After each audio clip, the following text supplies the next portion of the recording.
नमस्कार, मैं हूं नीलू। तो एक साथ इतने सारे फिलिस्तीनियों का एक जगह पर इकट्ठा होना, वो भी रमजान के महीने में। जी हां, अल अक्सा मस्जिद में फिलिस्तीनी इकट्ठा हुए और कहीं ना कहीं अपने स्ट्रेंथ को दिखाने और बताने की कोशिश उन्होंने की है।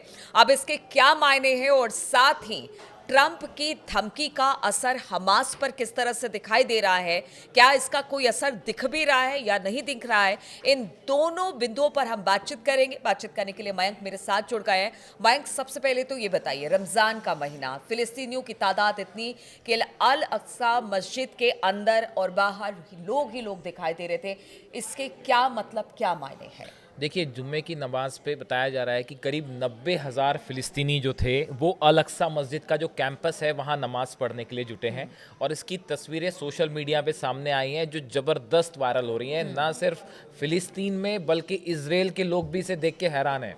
और बताया जा रहा है कि करीब 90,000 लोग, देखिए इजराइल की तरफ से ये शर्त रखी गई थी कि अल अक्सा मस्जिद जो वेस्ट बैंक में है, इनकी तरफ से शर्त रखी गई थी कि 55 साल से ज़्यादा उम्र वाले पुरुष और 50 साल से ज़्यादा उम्र वाली महिलाएं ही नमाज अदा कर सकती हैं। तो क्या ये 90,000 तादाद सिर्फ इन लोगों की इन थी? लोगों की थी 90,000 तादाद। आप सोचिए, मतलब बताया ये जा रहा है कि बहुत सारे लोग ऐसे थे जो कई कई किलोमीटर से पैदल चल के यहाँ नमाज अदा करने आए थे। और इसके बाद जो तस्वीरें सामने आई हैं वो ये बताती है कि वेस्ट बैंक में देखिए फ़िलिस्तीनियों की एकजुटता, इसका एक बड़ा संदेश था यहाँ पे 90,000 से ज़्यादा फ़िलिस्तीनियों का जुटना। देखिए, वेस्ट बैंक में लगातार इसराइल की कार्रवाई जारी है। हमने देखा कुछ दिन पहले ही जो है वहाँ पे टैंक्स भी अंदर घुस गए हैं और स्ट्राइक्स भी लगातार हो रही है इसराइल के द्वारा। कई बहुत बड़ा एरिया जो है उस पर कब्जा है इसराइल का। इन हालात में जबरदस्त सिक्योरिटी थी और इजरायली फोर्सेस वहां पे हैं, उसके बीच में इतनी बड़ी संख्या में फिलिस्तीनियों का जुटना, ये एक अलग से चर्चा का मुद्दा बना हुआ है। और कहा जा रहा है कि इसके जरिए, जैसा आपने कहा, कि फिलिस्तीनियों ने एक बड़ा संदेश दिया है कि चाहे कुछ भी हो जाए हम लोग एकजुट हैं। और देखिए ये कहीं बताया, ना कहीं इसराइल को चुनौती देने वाला बिल्कुल बिल्कुल, वाली भी ये तस्वीरें हैं। आप सही कह रहे हो। इसकी इजराइल में भी बड़ी चर्चा है कि देखिए लगातार इतने बड़े युद्ध के बाद, इतने लंबे समय से, 2000 अक्टूबर 2023 में जब ये लड़ाई शुरू हुई थी, उसके बाद से फिलिस्तीनियों के यरूशलेम आने पे रोक लग गई थी। यहाँ पे इसके आसपास भी जो है इजराइल ने आने पे रोक लगा दी थी। उसके बाद अभी जब सीज फायर लागू हुआ तो इस बार ये इजराइल की तरफ से कहा गया कि आप आ सकते हैं, लेकिन काफ़ी शर्तें लगा दी गई थी। उसके बाद इतनी बड़ी संख्या में लोग आए। अब मैं आपको कुछ बयान बताता हूँ कि एक वहाँ पे जो शख्स हैं, जैसा सोशल मीडिया में जिसकी चर्चा है, जो यहाँ पे आए, इन्होंने ये कहा कि यह नमाज पढ़ने का सवाब 500 नमाज है, भले ही यहाँ पहुँचना मुश्किल हो, इससे खुदा की तरफ से बहुत बड़ा सवाब मिलता है। सवाब मतलब पुण्य मिलता है। हाँ। उनका ये बिलीफ है कि यहाँ पे जो नमाज अदा करता है, एक नमाज आपने पढ़ी तो 500 नमाज पढ़ने के बराबर उसका जो है सवाब होता है, जो वर्ड यूज करते हैं।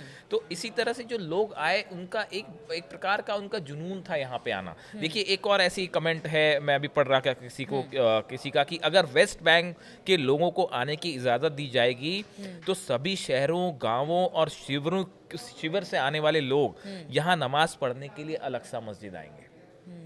देखिए, यहाँ पे जो लोग आए, उनसे जो चर्चाएं हुई या लोग उन्होंने जो बात मीडिया के सामने कुछ हद तक रखी, उससे एक बात तो साफ है कि यहाँ पे वेस्ट बैंक में इजराइल की तरफ से जो भी ऑपरेशन हो, लेकिन बावजूद उसके फिलिस्तीनी जो यहाँ के लोग हैं वो एकजुट हैं और इजराइल के लिए एक बड़ी चुनौती है। और जो इजराइल शायद चाह रहा है वेस्ट बैंक में होना या गजा में, वो पूरी तरह से पूरा हो नहीं पाएगा। तो देखिए, एक तो ये बड़ा मैसेज है। दूसरी चीज़, एक छोटा सा जिक्र मैं करना चाहूँगा। अभी जो ये इस्लामिक कंट्रीज़ जो जिनकी बैठक हुई थी काहिरा में, हमने जिक्र किया था।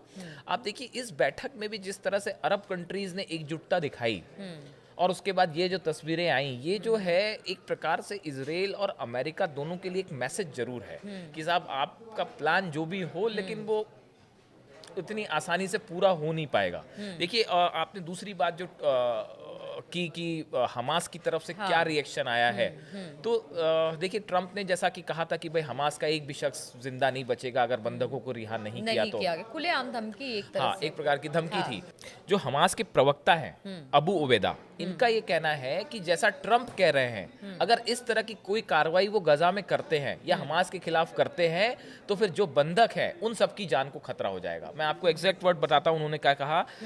हमास की तरफ से कहा गया कि उनकी धमकियां कमजोरी और अपमान की भावना को दिखाती हैं। दुश्मन जो युद्ध से हासिल नहीं कर सका वो धमकियों से भी हासिल नहीं कर पाएगा। इससे दुश्मन को सिर्फ निराशा मिलेगी और बंधकों की रिहाई नहीं होगी। हमारे लोगों के खिलाफ कोई भी आक्रामकता बंधकों की मौत का कारण बन सकती है। तो हमास की तरफ से साफ कह दिया गया है कि तो देखिए गंभीर परिणाम भुगतने की बात गंभीर हो परिणाम रही है। भुगतने पड़ेंगे। तो अगर किसी भी तरह की कार्रवाई अगर इजराइल या अमेरिका करता है तो बंधकों की जान को खतरा हो तो जाएगा। अब धमकी धमकी मतलब उधर से भी धमकी और इधर से भी धमकी। देखिए बड़ी अजीब स्थिति है कि एक तो बंधक अब बाकी के बंधक कैसे रिहा होंगे ये अब क्लियर नहीं है।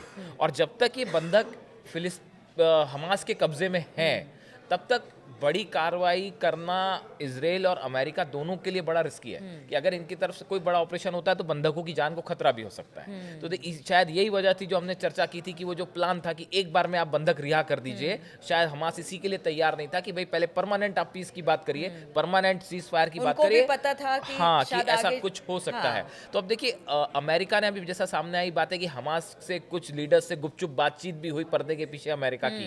फिर बाद में व्हाइट हाउस की तरफ से कहा गया कि हाँ ऐसी बातचीत हुई है, उसका भी कोई परिणाम निकल के सामने नहीं आया है। तो इन पूरे हालात में सीज फायर अभी भी जो है वो आगे कैसे हो पाएगा या कोई युद्ध होगा, ये बड़ी अजीब स्थिति है। लेकिन इस बीच ये जिस तरह से अल अक्सा मस्जिद में नमाज पढ़ी गई या मुस्लिम देश एकजुट हो रहे हैं, ये एक बड़ी चुनौती है। बिल्कुल। तो अल अक्सा मस्जिद में जो तस्वीर सामने आई वो जरूर इजराइल और अमेरिका के पेशानी पर लकीर जरूर खींचेगी। लेकिन अभी तो धमकी धमकी का दौर चल रहा है, चाहे वो ट्रंप हो, अमेरिका अपनी तरफ से धमकी हमास को दे रहा हो या फिर हमास अपनी तरफ से अपनी बात रख रहा हो। लेकिन इन सब के बीच क्या स्थिति बनेगी, किस तरह से ये जो पूरी बातचीत है या शांति वार्ता है क्या आगे बढ़ेगी या इसे खत्म हो जाएगा, युद्ध की स्थिति बनेगी, इन तमाम बातों पर हमारी नजर बनी रहेगी। आप बने रहिए हमारे साथ।